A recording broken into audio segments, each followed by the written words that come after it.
أتاكو في يكسنيو ما هذا بركة magaalada Laascaanood maanta waxaa ka dhacay dagaal culus oo khasaare badan geystay iyadoo dhinaca kalena uu General Mahad Cambaashe istaga baxay xero ciidan oo uu ku lahaa gudaha magaalada Laascaanood baaritaan aan sameynay ayaan ku ogaanay inuu jiray heshiis iyo wada hadal maalmahan u socday garaadada dhulbaante iyo General Mahad Cambaashe kaasi oo la isku raacay in General Mahad Cambaashe isaga guuro xerada ciidan ee ku dhex taal magaalada Laascaanood kadib markii uu General Mahad Cambaashe sheegay inuusan ka qayb qaadanayn dagaalka Laascaanood isagoo halkaas deganaa 20 maalmood oo dagaal ka socday gudaha Laascaanood sidoo kale waxaan ogaanay inay Somaliland ku qanacsanayd in Mahad Cambaashe isaga dhex guuro magaalada dhexdeeda iyadoo ay Somaliland halkan ka aragtay dhowr fursadood oo kala duwan kuwaas oo kala ah Somaliland waxay maalmo badan sheegaysay in la soo weerarayo xeryaha ciidanka militariga Somaliland waxayna maanta heshay cadeyn buuxda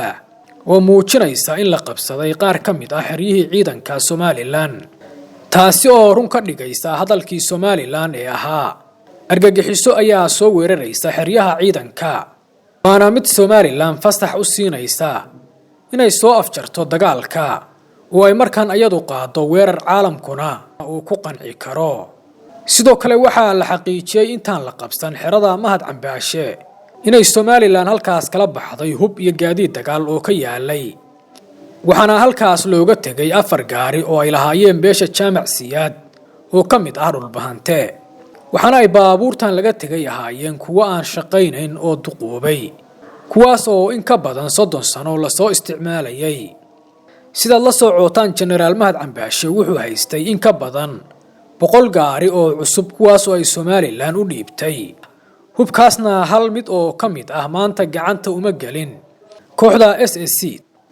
taasi oo cadeynaysa inay maanta baarteen xero cidlo ah oo laga guuray waxaana arintan ku cadeynaya inaad aragteen 2 gaari oo kala ah BTM iyo 4F kuwaas oo ayadoo la jiidayo laga saaray xeradii General Mahad Cambaashe sidoo kale waxaad arkayseen 2 gaari oo waaweyn oo mid yahay taangi kaas oo aan shaqaynayn ahaana gaari xilli hore fariistay oo iska yaalay xerada sawirana lagu galay dhinaca kalena maanta waxaa Laascaanood ka dhacay dagaal adag oo dhex maray ciidanka Somaliland iyo kuwa SSC dagaalkaas oo ka dhacay dhowr jiho ayaa geystay khasaare xooggan oo dhimasho iyo dhaawac leh iyadoo aan si rasmi ah loo ogeyn tirada khasaaraha u geystay dagaalkii maanta ka dhacay Laascaanood sidoo kale afayeenka ciidanka Somaliland oo ka hadlay dagaalkii maanta ka dhacay Laascaanood ayaa sheegay in la soo weeraray ciidanka Somaliland oo iska difaaceen kooxihii soo weeraray isagoo intaas ku daray inay ilaalinayaan xabad joojintii ay ku dhawaaqday xukuumadda Somaliland dhinaca kalena wali xaaladda Laascaanood ma caga dhigan iyadoo ay wali socdaan gurmadyo iyo hub aruursi xoog leh mana muuqato xal looga baaqsan karo dagaalka socda iyadoo ay istaageen wada hadaladii laga rajo qabay lamana qiyaasi karo waxa uu ku dhamaan doono dagaalka maalintii 20aad ka socda Laascaanood intaas ayaan ku soo koobaynaa warbixintan oo uga hadlaynay dagaalkii maanta ka dhacay magaalada Laascaanood